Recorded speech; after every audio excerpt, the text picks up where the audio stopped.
Hello friends, स्वागत है आपके अपने यूट्यूब चैनल गायत्री ऑफिशियल में। आपका एसएससी जीडी से लेके सीएपीएफ असिस्टेंट कमांडेंट तक की बात करें या अग्निवीर से लेके सीडीएस के माध्यम से आप ऑफिसर बनने जा रहे हो या पुलिस फोर्सेस की बात करें या जो भी हमारा यूनिफॉर्म सर्विसेज है, ग्रेफ है, देखिए सभी में मेडिकल एक बहुत बड़ा पार्ट है आपकी भर्ती प्रक्रिया का।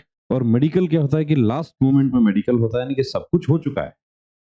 अब इसमें यदि हम सीआईएसएफ की बात करते हैं तो सीआईएसएफ तो पहले मेरिट सेलेक्ट कर लेती है, उसके बाद सेलेक्ट लिस्ट बना लिया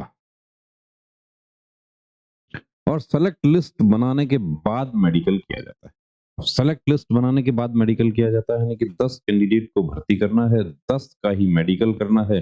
अब 10 में से 2, 3, 30% तो फोर्सेस खुद मानती हैं, इसीलिए पहले फोर्सेस 3 गुना कैंडिडेट का मेडिकल करती थी।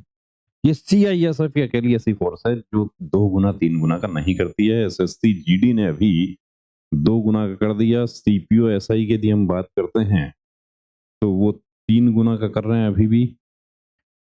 तो यहाँ पर देखिए आपको एक सीआईएसएफ कांस्टेबल फायर जो अभी हाल ही में भर्ती हुई है, कांस्टेबल ड्राइवर की भी अभी भर्ती हुई है, उसमें कैंडिडेट्स बाहर हो गए। और बाहर हो गए तो वैकेंसी का क्या? वो वैकेंसी तो गई स्क्रैप में, यानी अगली भर्ती आएगी तब तक वो वैकेंसी खाली रहेगी। जितना उनको भर्ती करना है उतनी पूर्ति नहीं हुई। अब यहाँ हम एक्चुअली उस बात पर नहीं बात कर रहे, हम पॉइंट हमारा ये है कि एक कैंडिडेट कैसे जानकारी के अभाव में अनफिट हो जाता है, नॉर्मल पॉइंट में अनफिट हो जाता है। आप देख लीजिए इनके 3 पॉइंट हैं रीजन फॉर मेडिकल अनफिटनेस। एक हाइपरटेंशन है, ब्लड प्रेशर 170, 118, 164, 112, 166, 114। नॉर्मल कितना होना चाहिए? तो ये 170 जो है ये 139 तक फिट हो जाएगा। ये 118 जो है ये 89 तक फिट हो जाएगा, 89 तक। इनकी 3 रीडिंग पहले डिटेल मेडिकल बोर्ड ने लिया है और तीनों ही इनकी हाई बीपी में आ गई, तो पॉइंट बन गया। और भी पॉइंट है, एक हेमोरॉइड का पॉइंट है और राइट साइड हाइड्रोसिल। अब ये दोनों पॉइंट हार्ड लग रहे हैं, 2 नंबर और 3 नंबर की। हेमोरॉइड फाइल्स का पॉइंट बन गया तो कैसे होगा, री मेडिकल में क्या होगा नहीं होगा। बीपी तो नॉर्मल सा पॉइंट है, यदि पहले से जानकारी होती है तो बहुत सारे कैंडिडेट्स का ट्रीटमेंट लेकर चले जाते हैं। हाइड्रोसिल की भी यदि पहले से जानकारी हो उसका टाइमली ट्रीटमेंट लिया जा सकता है। हेमोरॉइड का 6 महीने पुराना सर्जरी अलाउ है। कई बार क्या होता है कॉन्स्टिपेशन की वजह से भी हेमोरॉइड का पॉइंट मिल जाता है।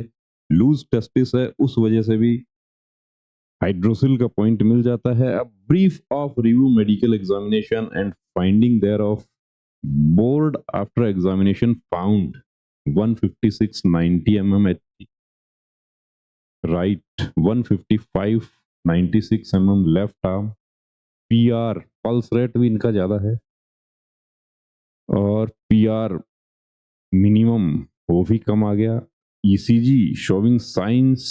अब ये जो पूरा मेडिकल टर्म लिखा है ये यानी कि इसके बारे में हम ज्यादा नहीं जा रहे, मतलब पूरी जांचें की गई हैं इनकी, जितना करना चाहिए मेडिकल गाइडलाइन के अनुसार वो सब किया और उन सब के आधार पर found him a case of hypertension hence declared him unfit.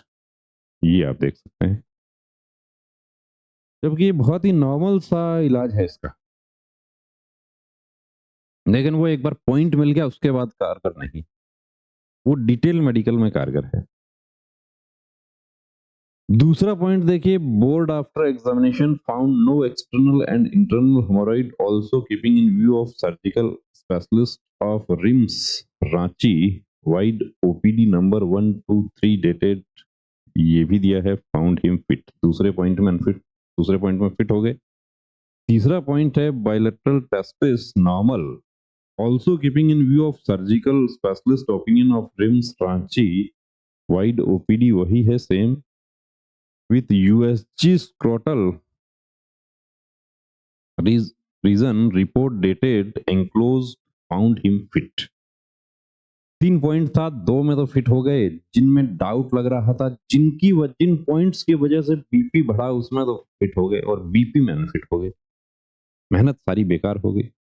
वरना क्या था आपको पता है, सीआईएसएफ 10 कैंडिडेट भर्ती करने हैं, 10 का ही मेडिकल करना था उनको, और अब एक हाथ में इनको ज्वाइनिंग लेटर लेना था, ज्वाइनिंग की बजाय ये अनफिटनेस का सर्टिफिकेट ले रहे हैं। बस थोड़ा-सा इसको कहें कि जानकारी नहीं थी, या घबराहट हो गई, या इधर-उधर से दोस्तों से सुन के कि वो फलाँ डॉक्टर जो है वो हार्ड कर रहा है, वो नॉर्मल कर रहा है, ऐसी बातें सुन के भी कई बार उत्तेजना की वजह से, एक्साइटमेंट की वजह से बीपी बढ़ जाता है, और बीपी बढ़ गया तो क्या नतीजा रहा आपने देखा। बड़ा अफ़सोस ऐसी स्थिति में हमें भी होता है कि एक कैंडिडेट जहाँ मिलना था जॉइनिंग लेटर, इनके दोस्तों को जॉइनिंग लेटर मिला और इनको मिला अनफिटनेस सर्टिफिकेट।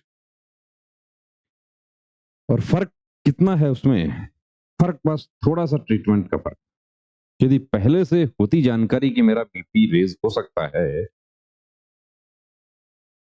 एक नॉर्मल सा ट्रीटमेंट लेके बिल्कुल कारगर इलाज, ऐसा कारगर इलाज जो कि अकॉर्डिंग टू मेडिकल गाइडलाइन तो अलाउ नहीं है, लेकिन करके जाते हैं बहुत सारे कैंडिडेट्स और फिट हो जाते हैं। तो देखिए दोस्तों, आप भी भर्ती होना चाहते हैं, वर्दी पहनना चाहते हैं, तो इनकी तरह गलती नहीं करें। समय रहते अपना कंप्लीट प्री मेडिकल चेकअप ज़रूर करवाएँ, ताकि कोई पॉइंट यदि ऐसा बनता है तो उसका आप प्रिकॉशन ले सकें, सावधानी ले सकें, ट्रीटमेंट उसका ले सकें। एक्सरसाइज से ठीक होने वाला है तो एक्सरसाइज करके आप फिट हो जाएँ। कलर ब्लाइंडनेस जैसा पॉइंट जो होता है उसको भी प्रैक्टिस करके कैंडिडेट्स इम्प्रूव कर जाते हैं। तो बने रहें चैनल के साथ। शुभकामनाएँ, और कंप्लीट प्री मेडिकल चेकअप के लिए हमारे सेंटर पर आप विज़िट करना चाहते हैं तो डिस्क्रिप्शन में नंबर दिया है। जय हिंद।